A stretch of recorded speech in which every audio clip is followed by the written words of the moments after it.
Welcome back to the Michigan Business Beat, brought to you on the Michigan Business Network. Chris Holman here, coming to you from our studios at the Capital Region International Airport. And we're going to stay in the mid-Michigan area, as a matter of fact. Jamie Jacobs is going to join us right now. She's the Deputy Director of MCAN, which is the Michigan College Access Network. And Jamie, welcome to the show. It's good to have you here.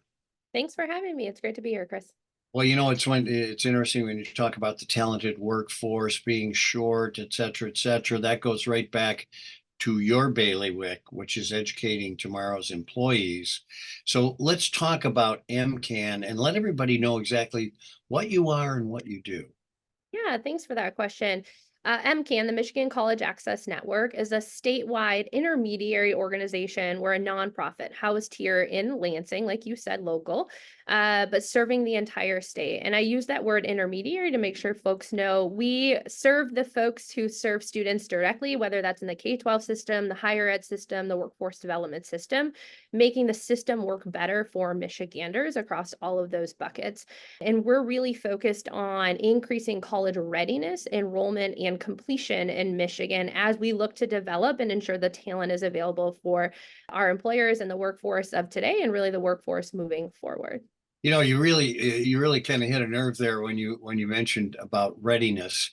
Been involved in the Lansing Promise forever, watched the Kalamazoo Promise, a number of things that we learned, and one of them was the readiness component was almost more important than the giving away of tuition, books, etc., to students, because if they weren't ready, they wound up spending the money and not having anything to show for it.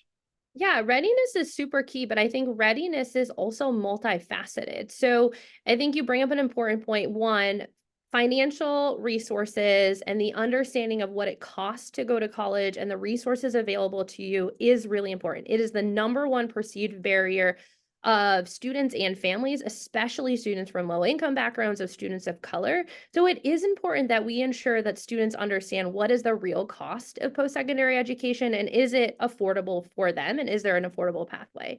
In addition to that, and not close after that, or not far after that, is the rest of the readiness. And that is both academically, right? Are students prepared academically for the rigor of post-secondary, but also are they prepared for the social aspect and the transition to independence if we're talking about traditional aid students, or if we're talking about adult learners, are they ready and do they have affordable childcare options? Are they enrolling in a program with flexible course offerings that work around their work schedule, or an employer who is flexible with their work schedule to make sure it works around classes? So the readiness has a ton of components, right? There's this financial piece, which is where most folks start and stop, and that is really critical. However, all of these other pieces around an ability to sort of participate in the academic rigor, but also navigate the process of the academics, the structure of higher ed, but all of those life things that are also happening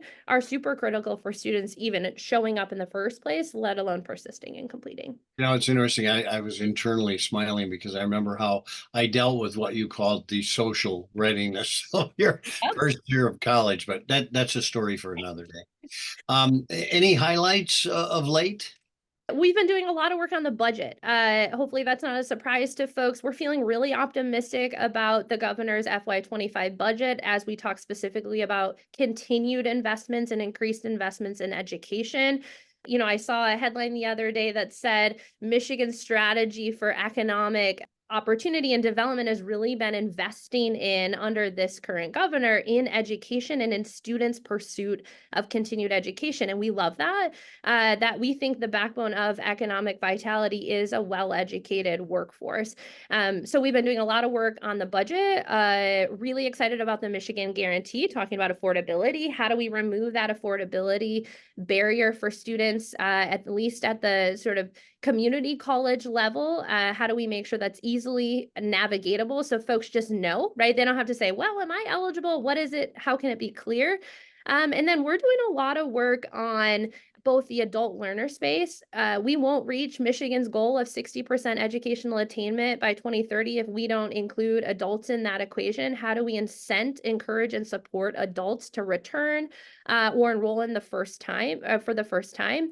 And then also, how do we connect the dots? We're calling it our educated workforce strategy, but how every sector, K-12, higher ed, workforce development, employers all say, what we're doing right now isn't working. What we need is a interconnected system, more like a K-14 system that helps folks not pipeline from 8th grade into a position, but that all of those sectors are talking to each other. They're doing their work, the work that they do best, but it's in conjunction, in alignment with what's happening in higher ed, with what's happening in the workforce and the employers. So those are two key pieces of strategy that we're also working on.